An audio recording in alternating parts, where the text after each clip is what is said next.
Before we begin, pause for just 1 second. If stories about real people, quiet courage, and unexpected kindness move you even a little, please like this video, subscribe to the channel, and stay with us until the end. This story starts softly, but it will stay with you long after the screen goes dark. He noticed her because she was crying over pennies.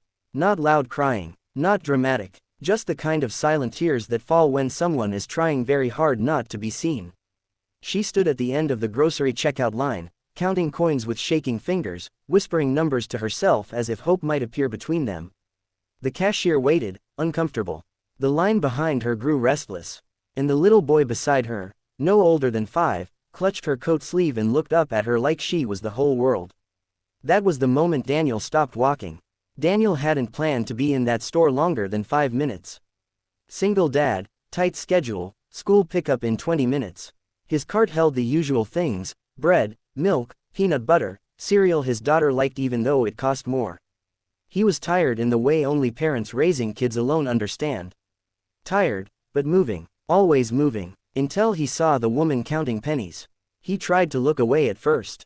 Everyone does. We tell ourselves it's none of our business, that we don't know the whole story, that someone else will help.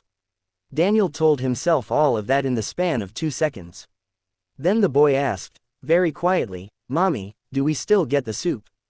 The woman swallowed hard. "We'll see, baby." Daniel felt something twist in his chest. Not pity, recognition. 3 years earlier, he had been that parent. Daniel's wife, Emily, had died suddenly from an undiagnosed heart condition. One day she was laughing in the kitchen, the next day she was gone. Just like that, he was left with grief, hospital bills, and a 3-year-old daughter named Lily who kept asking when mommy was coming home. There were nights Daniel sat at his own kitchen table, bills spread out, counting coins the same way this woman was now.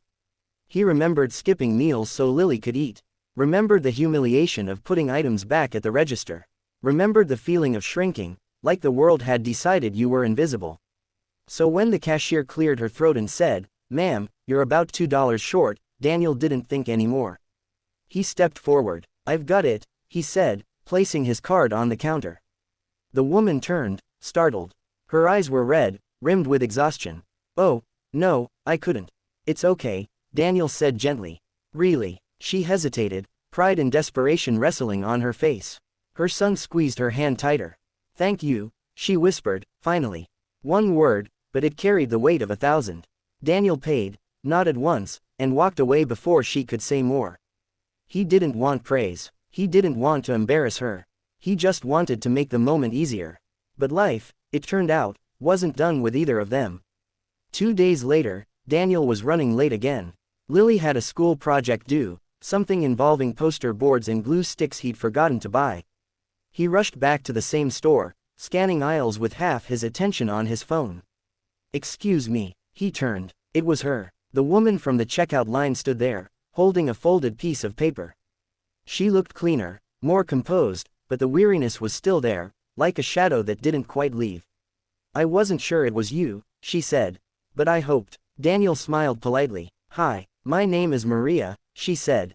"And I didn't get to thank you properly." "You don't have to," he replied.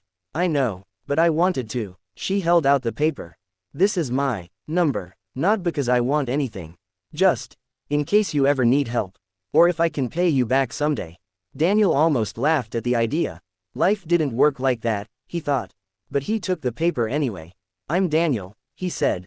They stood awkwardly for a moment, two strangers connected by a single act of kindness. And then Lily came barreling around the corner, nearly colliding with Maria. "Sorry," Lily said, then froze. "Daddy, she's pretty." Daniel felt his ears burn. Maria laughed for the first time he'd seen, a real laugh, surprised and warm. "Thank you," she said to Lily. "You're very sweet." From that moment on, something shifted. They ran into each other again. And again. The store, the park, the school pickup line. It turned out Maria's son, Noah, was in the same kindergarten as Lily. Coffee turned into conversations. Conversations turned into shared stories. Maria's life had unraveled quietly.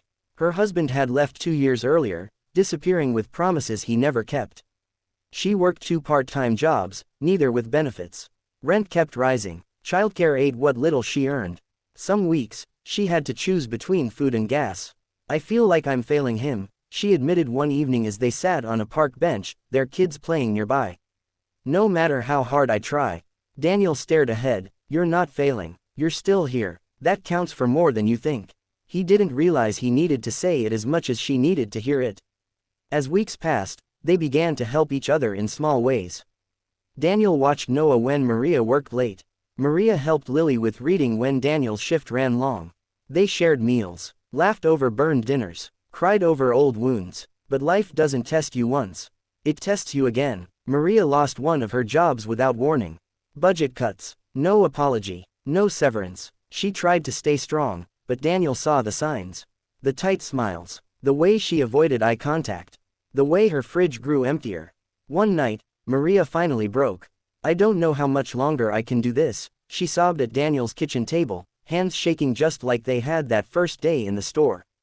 I'm so tired. Daniel reached across the table, hesitated, then took her hand. You don't have to do it alone, he said. He didn't offer money, he offered partnership. Together, they made a plan. Daniel helped Maria update her resume. She applied for a training program she'd always been too afraid to try. Daniel rearranged his schedule to help with childcare. It wasn't easy. There were setbacks, rejections, nights when doubt felt heavier than hope. But slowly, things changed. Maria got accepted into the program. Then an internship. Then a full-time position with benefits. For the first time in years, she cried tears that weren't about fear. Months later, Daniel found himself back in the grocery store, watching Maria pay confidently, Noah chatting about school beside her. She caught Daniel watching and smiled, a smile that said everything words couldn't. You saved us, she said softly. Daniel shook his head. No, you saved yourself. I just stepped forward. Years passed. Two families became one. Lily and Noah grew up calling each other siblings before anyone officially said the word. The house grew louder, warmer, fuller. Love didn't erase the past, but it softened it. On the anniversary of the day they first met, Maria left a jar of pennies on the kitchen table with a note. Never underestimate the power of small things, it read. They change lives. Daniel kept that jar forever. Because sometimes, stepping forward doesn't just help someone else survive. Sometimes, it gives everyone involved a reason to live better, love deeper, and believe again. If this story moved you even a little, please like this video, subscribe to the channel, and share it with someone who might need a reminder that kindness still matters. You never know who's counting pennies, and who's waiting for someone to step forward.